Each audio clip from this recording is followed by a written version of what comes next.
back. You're watching Wealth Manager. The demise of a key person in any organization can have serious repercussions on the company, its investors and stakeholders. However, a company can opt for a key man or key person insurance cover to protect itself from the impact of such situations. Anand Pejawar, Executive Director at Marketing at SBI Life Insurance, joins us. Thanks, Anand, very much for joining us on the show. My first question to you is if we can just understand the concept of a key person or a key man insurance policy.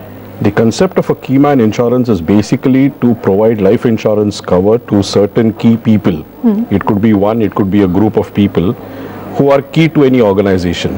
And basically when we offer key man insurance, we look into what is the impact that the company will have to bear in terms of profitability and the amount they will have to spend to get another person replacement for the person who was actually handling that particular position. So these are the two things that we look at. It's basically also looked at as a succession planning. So basically look at somebody X is not there, and if his going is going to have a negative impact, then how do you take care of the organization? So that's basically the concept of key man insurance. Okay, so basically this policy is basically a term cover. But what is the difference between a key man policy and a term cover? Yes, you are right. It's actually a term cover, and we can only offer term covers for key man insurance as per the regulatory things which came in 2006. Okay. The only difference between a pure term cover and this is that in a term cover, when you buy a policy, you are the proposer. That means you propose the insurance on your own life, which is then in case of any eventuality is paid to your nominee. While in a key man insurance, basically what happens is the organization is the proposer. The organization proposes the insurance on the life of the key person or the employee, and on any eventuality of death of that particular key person, the sum assured is paid back to the company. So that's the basic difference between a normal term plan and a key man insurance. Okay. How is the value or the sum assured for this for the key person really calculated? On what basis?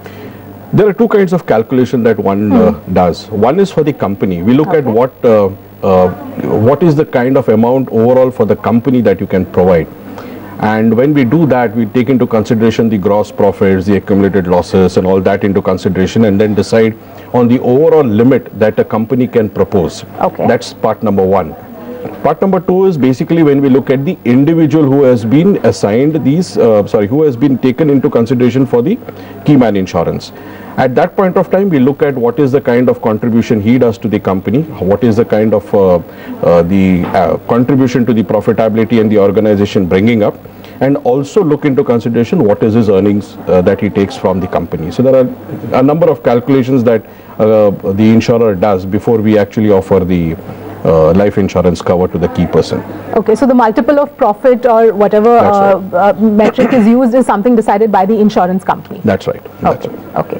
And what are the kind of premiums that are charged for this? Premiums are very low. It's not a very high premium because it's a pure term. So the payment of the sum assured comes only in case the eventuality actually happens. Okay. To give you an example, I would typically look at a 45-year-old because that's usually the age where people look into this kind of thing.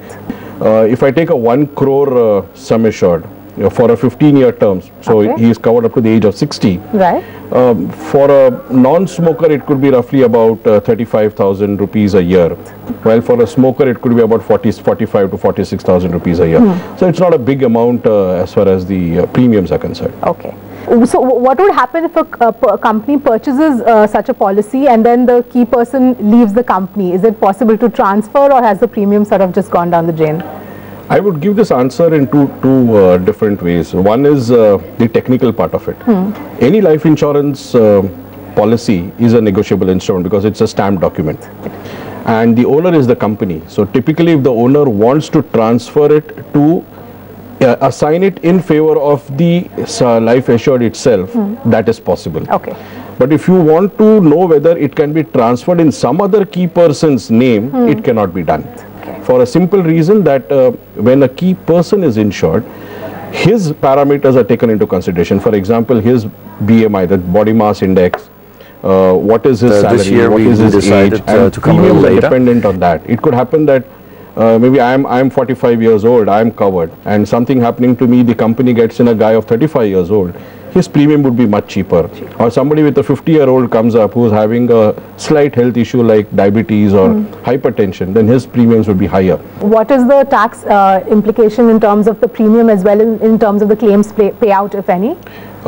Here it's a very good provision that the income tax has made. What they have done is the entire premium, irrespective of the amount, is given exemption under section 37(1), which means that all premiums paid are calculated as tax allowable expenses. So whether it is a 5 lakh or a 50 lakh or a 5 crore premium, it doesn't really matter. It comes in as a tax allowable expense, so it's directly into the P&L. But because it's a tax allowable expense at the time of paying the premium, when the claim, in case if it has to be paid, then the claim is fully taxable. So that's the part on the taxation side, on the both when you pay the premiums and also when you get the claim part of it. Okay. And typically, what are the exclusions for this kind of a policy? The normal exclusions as per Insurance Act 1938, the only exclusion that we usually look at is if a person commits suicide within 1 year from the date of taking this policy, then obviously it is not paid, because then it's not the right thing to do, and the Act doesn't allow that to be paid. So post 1 year is something like that would get covered. Okay. And as far as the market for this product in India is concerned, how have you seen it maturing, and what is the market like currently? The overall market is huge, and what probably in India today people have taken Keyman insurance is just the tip of the iceberg. Okay.